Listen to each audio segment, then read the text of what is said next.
할렐루야. 8월 2일 월요일입니다. 빌레몬서 1장 15절부터 25절까지 말씀을 읽고 은혜 나누도록 하겠습니다. 아마 그가 잠시 떠나게 된 것은 너로 하여금 그를 영원히 두게 함이리니 이후로는 종과 같이 대하지 아니하고 종 이상으로 곧 사랑받는 형제로 둘 자라. 내게 특별히 그러하거든 하물며 육신과 주 안에서 상관된 내게랴. 그러므로 네가 나를 동역자로 알진대 그를 영접하기를 내게 하듯 하고, 그가 만일 네게 불의를 하였거나 네게 빚진 것이 있으면 그것을 내 앞으로 계산하라. 나 바울이 친필로 쓰노니 내가 갚으려니와 네가 이 외에 네 자신이 내게 빚진 것은 내가 말하지 아니하노라. 오 형제여, 나로 주 안에서 너로 말미암아 기쁨을 얻게 하고 내 마음이 그리스도 안에서 평안하게 하라. 나는 네가 순종할 것을 확신함으로 네게 썼노니 네가 내가 말한 것보다 더 행할 줄을 아노라. 오직 너는 나를 위하여 숙소를 마련하라. 너희 기도로 내가 너희에게 나아갈 수 있기를 바라노라.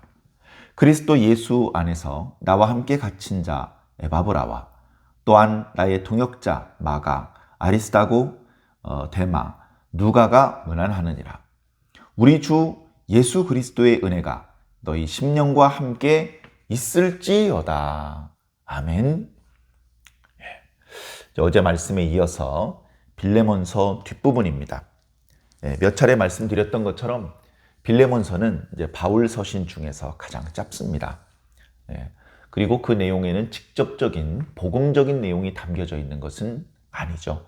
그럼에도 불구하고 이 말씀은 한 번도 성경에서 빠지지 않았고 계속해서 각 시대의 그리스도인들에게 과연 하나님의 백성으로 사는 것이 무엇인지 깊이 생각하게 만드는 그런 말씀입니다.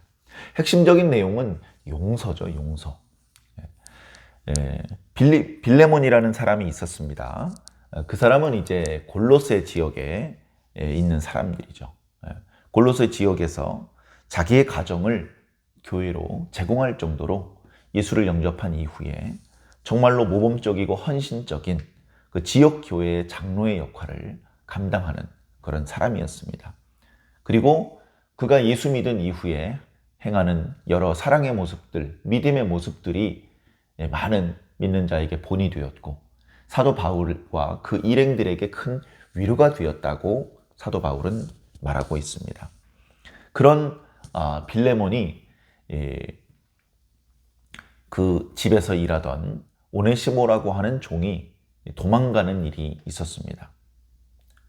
그가 이제 자기 주인의 집에서 아마도 돈과 같이 이렇게 좀 필요한 것들을 좀 훔쳐서 도망을 한 모양인데, 하나님께서 그를 이끄셔서 그가 결국은 로마에서 사도 바울을 통해서 복음을 듣고 예수를 그리스도로 영접하게 되었습니다. 그래, 그가 영적으로 깨달은 이후에 사도 바울을 떠나지 않고 사도 바울을 돕는 귀중한 일꾼이 이제 되었는데요. 이 상황을 알게 된 사도 바울은 골로새 교회 편지를 하면서 특별히 빌레몬에게 따로 편지를 지금 쓰고 있는 것입니다. 사도 바울의 간절한 바람은 지금 이제 오네시모가 잘못을 했죠. 당시에 노예 제도가 있는 시대에 노예가 도망을 하고 노예가 주인의 돈을 도둑질하고 용서받기 어려운 죄입니다. 거의 주인에게 매질을 당할 수도 있고 감금을 당할 수도 있고 심지어 죽임을 당할 수도 있는 그런 엄청난 죄를 저지른 상황이었습니다. 그럼에도 불구하고 그가 예수를 영접한 이후에는 하나님 안에서 유익한 종이 되었습니다. 그는 어떻게 보면 먼저 주인이었던 빌레몬에게는 별로 유익하지 않은 종이었습니다. 그 집에서 잠깐 동안은 충성스럽게 일했는지 모르지만 이내 도망쳤고 주인의 재산에 손해를 끼쳤고 그의 명예를 흠집냈던 그런 쓸모없는 종이나 다름이 없었죠. 그러나 그가 예수를 영접한 이후에는 사도 바울에게 아주 유익한 그런 종이 되었던 것입니다. 사실은 그의 이름 오네시모란 말 자체가 유익함이라는 뜻을 가지고 있습니다. 전에 너에게는 무익한 종이었지만 지금 나에게는 유익한 종이었다라고 사도 바울은 말하고 있는 것입니다. 이제 그 오네시모를 다시 빌레몬에게 보냅니다. 그러면서 손에는 이 빌레몬서의 편지를 들고 가는 것이죠. 아마 편지를 읽어보지 않았다면 아마 빌레몬은 잊어버렸던 분노가 치밀어 올라서 오네시모를 잡아서 때리고 욕을 하고 했을지도 모릅니다.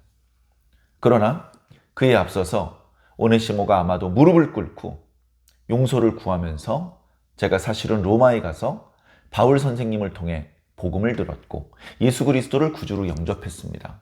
이것은 바울 선생님께서 친필로 쓰신 편지입니다. 이것을 먼저 읽어주십시오. 이렇게 부탁을 했겠죠. 그리고 그 편지를 읽었던 빌레몬이 그 편지의 내용을 읽으면서 아마도 오네시모를 용서하고 그를 종으로 대한 것이 아니라 자신과 같은 그리스도를 위해서 일하는 동역자로 그렇게 대주었던 것으로 우리가 믿고 있습니다.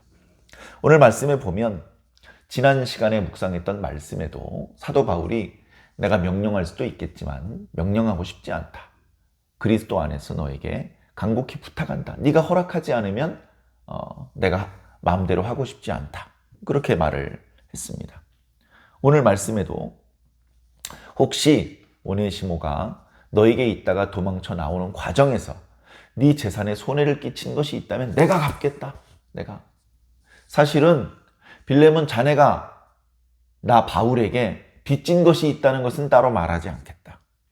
그러나 오네시모가 너에게 손해를 끼친 것이 있다면 내가 갚을 테니까 그런 것 때문에 오네시모를 용서하지 못하는 그런 마음을 먹지 말고 오네시모를 용서해 주어라.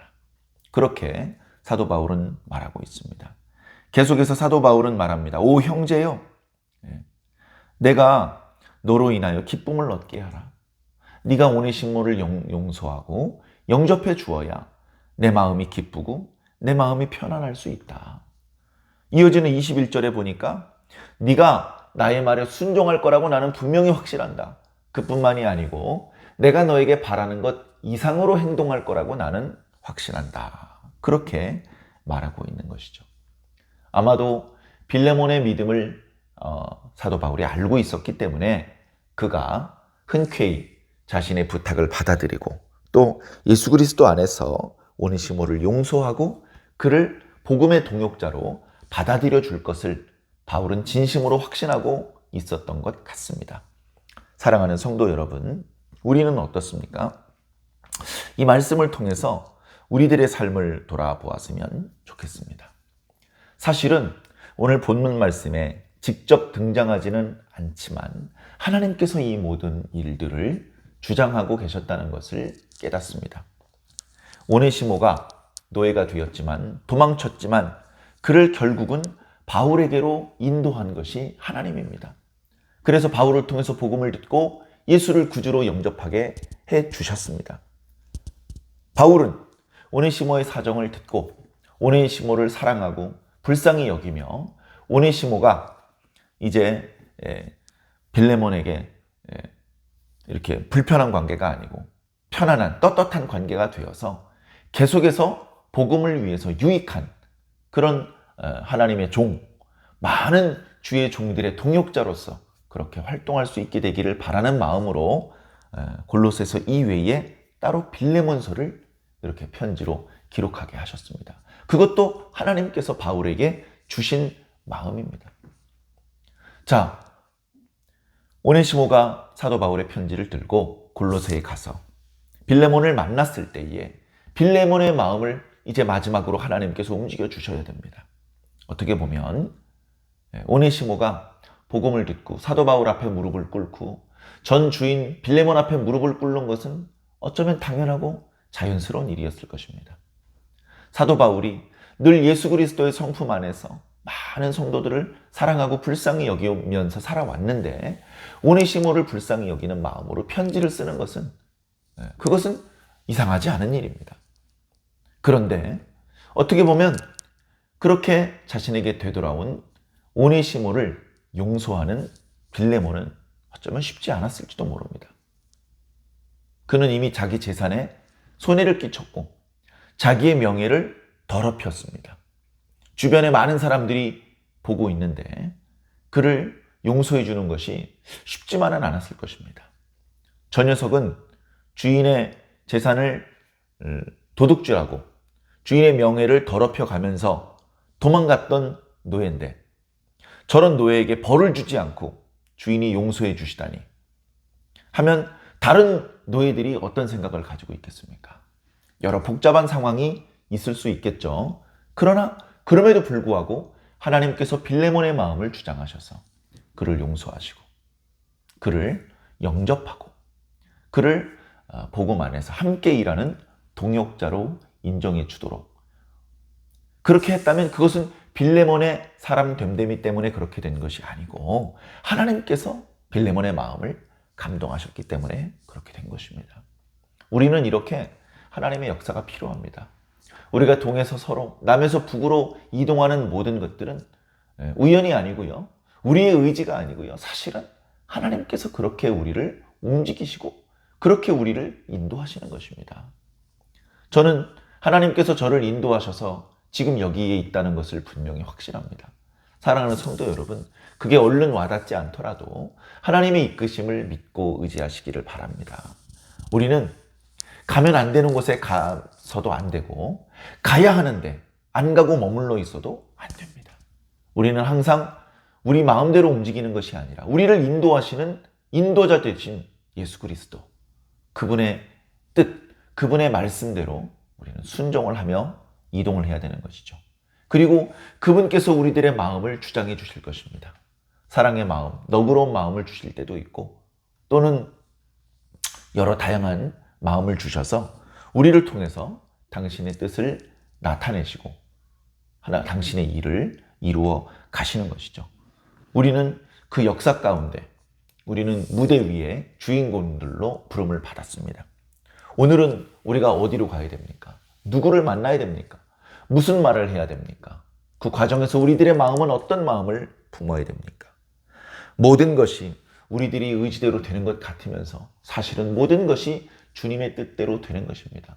어차피 주님께서 다 알아서 하시니까 난 아무것도 안 할래. 아무 생각도 안 하고 아무 계획도 안 세우고 그런 모습은 주님께서 기뻐하시는 모습이 아닙니다. 우리 나름대로 생각을 하고 고민을 하고 계획을 세우고 실행에 옮겨야 됩니다. 그렇게 실행에 옮길 때에 그 우리의 계획이 주님의 마음에 합당한 것이라면 주님께서 도와주실 것입니다. 그러나 우리의 계획이 주님께서 기뻐하시는 계획이 아니라면 주님께서 막으실 것입니다. 사도 바울도 복음을 전하는 세월이 수십 년이었지만 그 사도 바울의 계획이 항상 주님의 뜻에 합당했던 것은 아니었습니다. 때로는 사도 바울이 계획을 세우고 사도 바울이 방향을 정해서 움직였는데 성령께서 그것을 막으시고 다른 쪽으로 가게 하신 적도 있었던 것이죠. 사도 바울은 처음에는 그것을 얼른 알아채지 못했지만 나중에 그것을 깨닫고 하나님의 뜻대로, 주님의 뜻대로 방향을 바꾸어서 움직였습니다. 우리도 우리의 마음대로 움직이는 것이 아니고 우리 주님의 뜻을 헤아려서 주님의 뜻대로 움직이기를 간절히 소망합니다. 우리가 동서남북으로 이동하는 것도 이 학교에서 저 학교로 옮기는 것도 그리고 이 사람과 저 사람에게 품었던 마음을 바꾸어 먹는 것도 다 이런 움직임입니다. 움직이든지 움직이지 않고 머물러 있든지 우리 마음대로가 아니고 주님의 뜻대로 되기를 간절히 소망합니다. 그렇게 할 때에 후회하지 않을 것이며 그렇게 할 때에 주님을 기쁘시게 할 수 있는 칭찬받는 주의 일꾼이 될 수 있을 것입니다. 우리 모두는 우리 주변에 있는 사람들을 용서할 수 있고 그로 말미암아 우리 주변에 있는 사람을 기쁘게 또 평안하게 할 수 있기를 바랍니다. 그렇게 함으로써 우리는 우리 주님을 기쁘시게 해드릴 수 있는 것입니다. 예수님께서 너희가 서로 사랑하라. 너희가 서로 사랑하는 모습을 너희 주변 사람들이 보고 너희가 나의 제자라는 것을 알게 될 것이다. 그렇게 말씀하셨습니다. 예수님의 제자들이 생전에는 많이 다투었습니다. 그런 다투는 모습으로는 예수님의 제자라는 것을 알릴 수 없습니다. 우리가 교회고, 우리가 성도고, 우리가 하나님의 백성이라면 서로를 용납하고 용서하고 영접하는 그런 모습이 있어야 될 줄로 믿습니다. 우리의 이성으로, 우리의 의지로 되지 않기 때문에 이 문제와 관련해서 우리는 늘 하나님께 기도해야 되고 하나님을 의지해야 됩니다. 나의 욕심대로, 나의 의지대로만 가지 말고 하나님께서 우리들의 마음을 감동해 주시는 대로 하나님의 뜻을 따르시기를 주님 이름으로 간절히 부탁을 드립니다. 아멘.